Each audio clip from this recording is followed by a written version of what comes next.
Alright, so I promised a viewer of another channel that I'd do a little review on these 25 ACPs that everybody becomes so fond of. The collector's market is getting rather thin for a pistol that had been in production for 40 years, between 1908 and 1948, except for the war era, where between 1943 and 45 they stopped production to focus on things like the M1911, BARs, M1 Garands. Everybody was making those. But anyways, the Colt right here, these are the 1908 vest pockets in 25 ACP, or 635 Browning as the Europeans like to call them. High technology in this pistol. These pistols are the earliest versions. These are both production year 1909. The serial number on this one is 9504. Beat that if you can. Got this from a great guy, Mr. Metzger. I don't know about his whereabouts, but the last time I saw him at the gun store, he was selling off all his collected firearms because his family didn't want any. And he's an old Army vet, and I said, I'll tell you what, I'd be happy to have him in my collection. This one, I don't know where it came from, but the bluing is substantially more present, but it still has a slight patina and a hint of rust that kind of buffs out with a little 4/0 steel wool. But anyways, I like these guns a lot. I don't carry them because 25 ACP, I'll give you for instance. So this is the Ruger LCP in 380, 9 ounces unloaded. These are about 13. Yeah, thereabouts, maybe more.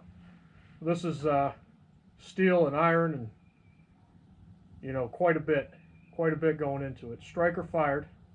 This is hammer fired, concealed hammer fired. But when you look at the profile and size, you can get 380 7 rounds, where you get, you know, 6 or 7+1 or 6+1 in the Colt. But there's just something about these little pistols. It's iconic. All right, so I mentioned sight profiles with the LCP. These little Colt vest pockets, they're notorious for having very low profile sights. Just a little bit of notch in the back, and then this trench sight, and then a little bit of a raised front sight. So I'm going to shoot these very slow and deliberate at 10 yards. This also has a grip safety, very innovative and almost unnecessary for such a small pistol. It'll be aiming same place, center mass.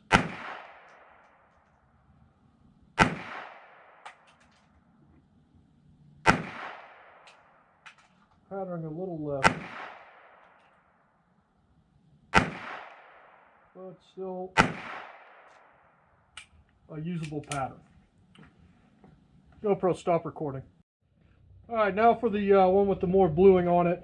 It's got a larger hill release. I don't like how it kind of interferes, kind of aggressive on the fingers, but you know, it's manageable.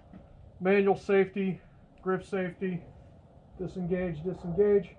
I will say that this bluing makes the sights pop just a little bit more than the one that's more patinaed.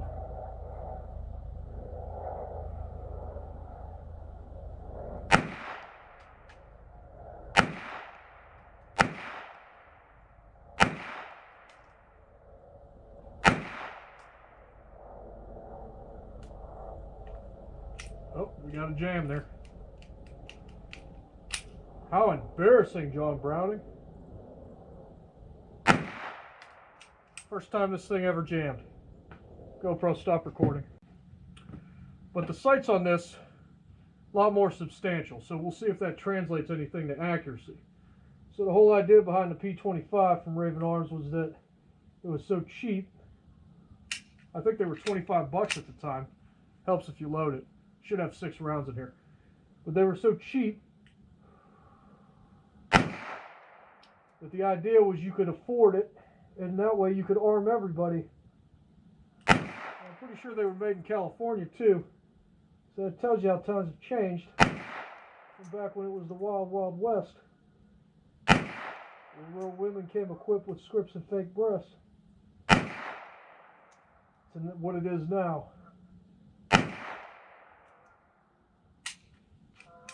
All right, let's go take a look. GoPro, stop recording. So what I'm going to do now, I got an 8-inch steel target out there. As I like to say, that represents a headshot. This is 8 inches around. All right. The P25 from the seated position. Got a problem with not loading that thing.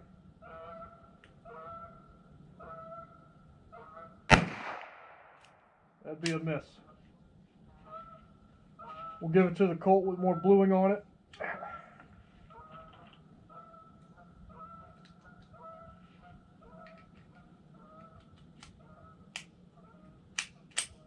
Real positive Phil.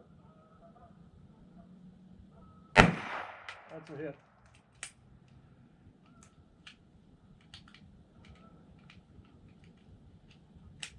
This is my more favorite of the two, simply because that pearly, just sexy blue from Colt. I mean, get it where you can. Now the more patinaed lower serial number 1.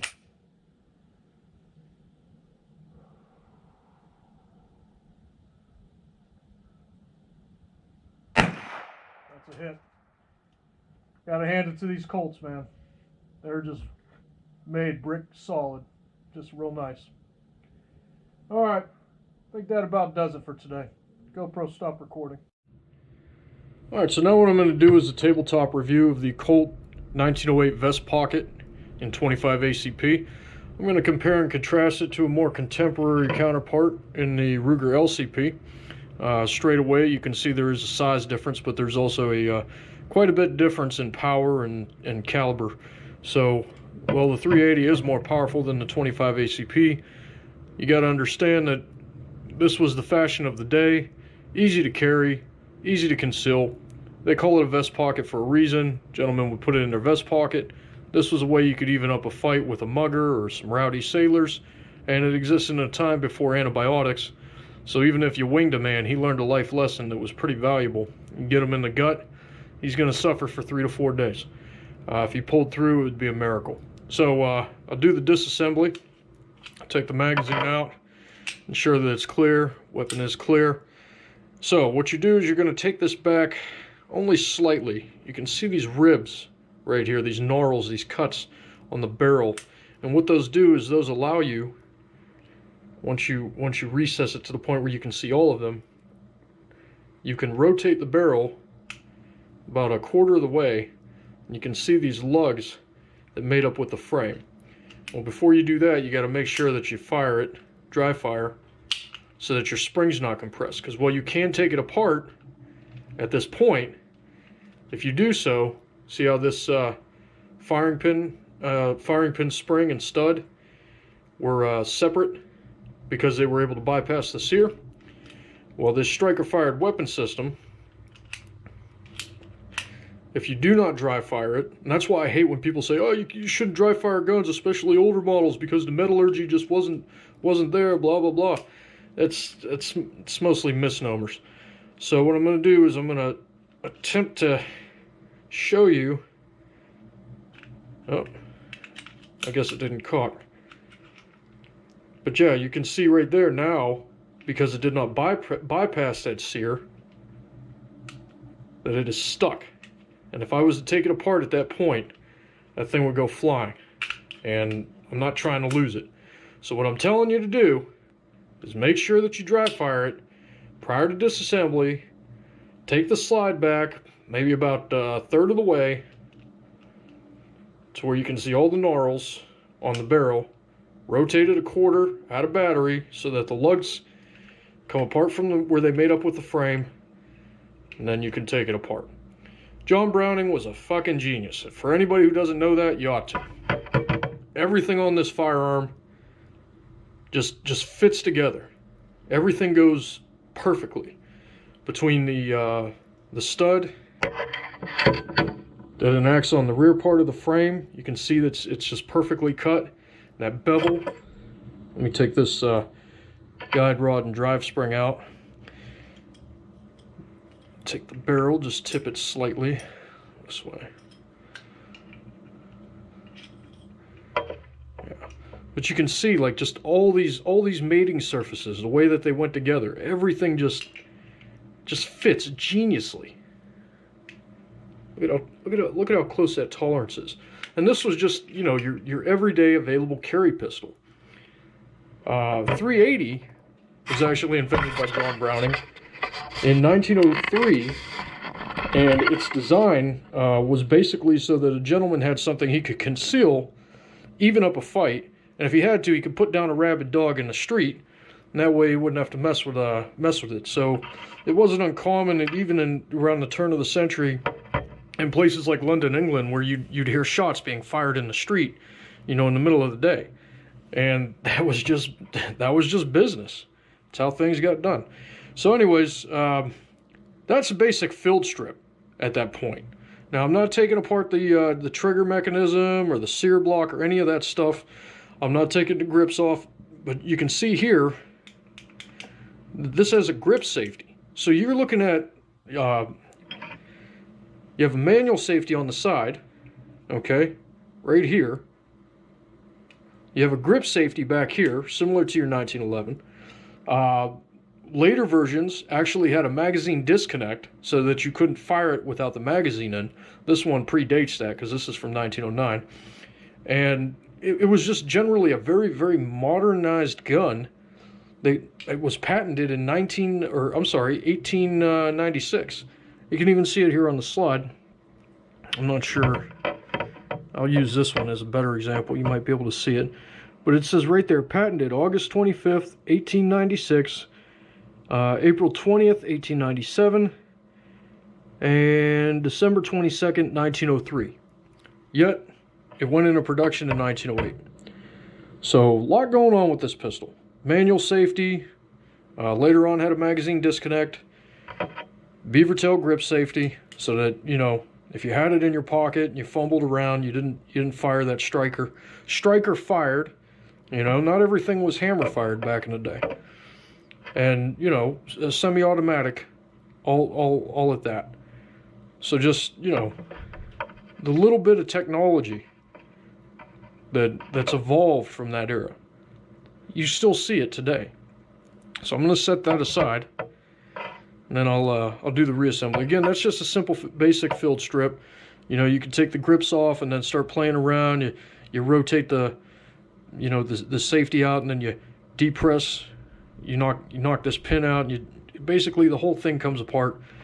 It's if you ever get the chance to take one apart, do so, you know, in a box with like just everything in there to really surmise, you know, what went into building it. It's a work of art. It's putting your hands on history. So let's talk about weights and measures. Well, I got that one disassembled. This one is also cleared. So this is basically the magazine weight and the pistol weight, and you're coming in at just over 13 ounces, 13.1 ounces. So, you know, for something that fits in your hand, you can feel the gravity in it. A lot of heft. So I'm going to dry fire it here.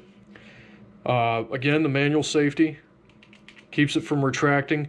When you have it, the manual safety, it rotates the trigger connect, or blocks the trigger connect physically, and allows you not to squeeze it.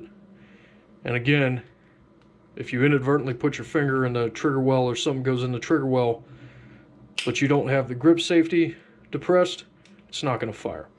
So again, genius pistol. Let's take a look at the width of this. I'll do everything in, we'll go to inches.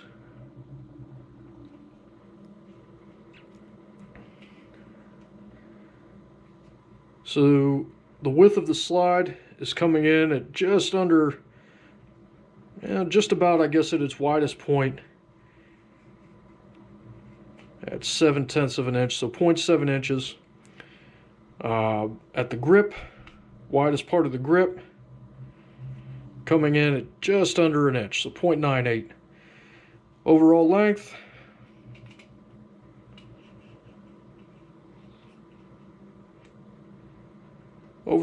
is just at about 4.5 inches. So yeah, we'll call it 4.5 inches. And overall height from the spur of the magazine release to the top end of the slide is just over 3 inches. So 3 inches and 9/100ths. All right, so now we'll look at a more contemporary pistol. This is one of the earlier versions of the Ruger LCP. As you can see, it's unloaded, but you'll notice, unlike probably the ones that you have, that hammer is about halfway cocked. All right, so you can see it kind of moving there, and then it will hit the striker. They actually have that so it's a longer pull in the later versions. I have one, but it's loaded right now, and that's my carry piece. But the later versions, what they did was to make it harder to pull the trigger, was they let that hammer rest now, so that when you pull the trigger, it's a long pull, hammer fired double action. I wouldn't really call it a double action because, as you can see, one strike, a true double action would continue to cock the hammer and then fire. So it's not really a true double action. So the LCP in 380 is coming in at just over 9.5 ounces with the magazine in, 9.6 ounces. And again, you're looking at a 6+1, so it's the same round count as the 25 ACP, but you know, again, the power level in 380 is just way above it. Disassembly on this, little if you can't take something apart with your hands, I say it's not worth having. I don't have nails right now, so I can't really pry that. Stand by.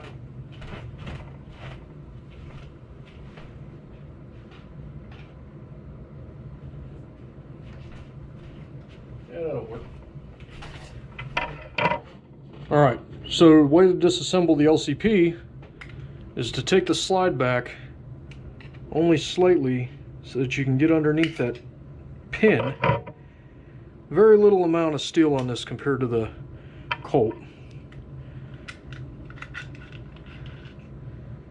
And as you can see, you have a concealed firing pin connector, and everything's just kind of like real tight to itself. So modern construction, everything's kind of interlocked. Take that. So where the direct blowback of the 25 ACP would have the barrel traveling with the slide. I just fired these, which is why they're all nice and dirty. So where you would have the barrel traveling with the slide, and those lugs made it up here, it would travel back. Those lugs would cause a slight delay. The slide would continue to reciprocate, and you could see where it dives the barrel, and then it would continue to cycle forward. The way the Ruger operates is where, when the spring pressure on the slide has the weapon system and battery, I'll go from this angle even though it's incorrect, everything's resting here with spring pressure pushing forward, and then you have direct blowback with the, or delayed blowback rather, with the 380, where the slide, well, it has no real mating surfaces, it's locked here at this point. Instead of lugs, it's just a you know, steel to steel flat connection. It starts to travel back, and then once it gets to this point, that capture pin, what that does is that starts to dive the barrel downwards to disconnect this flat point to allow the barrel to reciprocate, and then the driving spring and guide rod return it back into battery.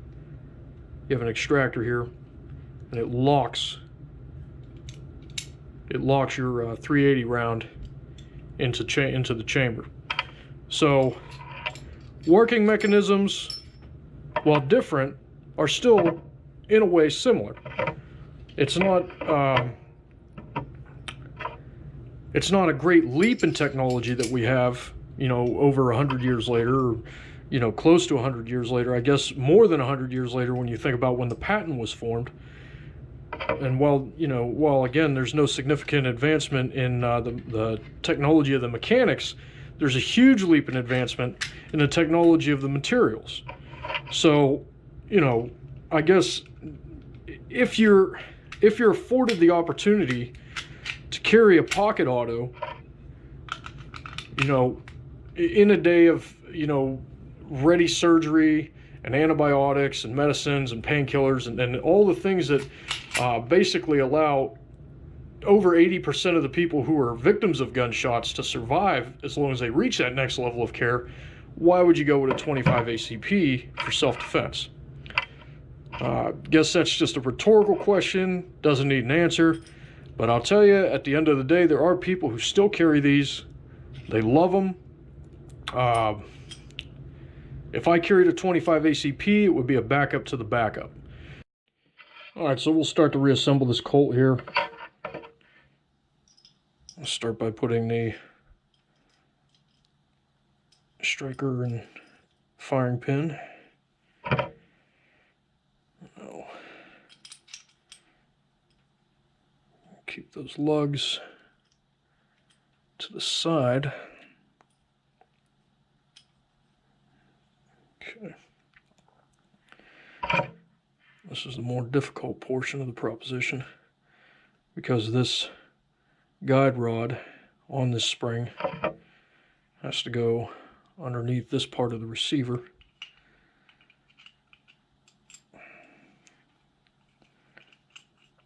It's hard to do when you get a camera in front of you. You're trying to cue everything up. There we go.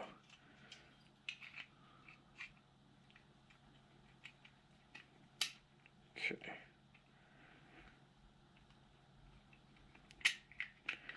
And again, everything just, you know, just goes together in such a brilliant fashion.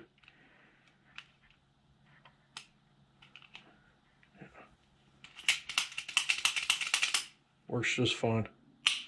So we'll do a real functions check. Does not fire. Does not fire. Fires. Now there's no magazine functions check because there's no last round hold open. But that's about it for the Colt 25 ACP pocket auto from 1908.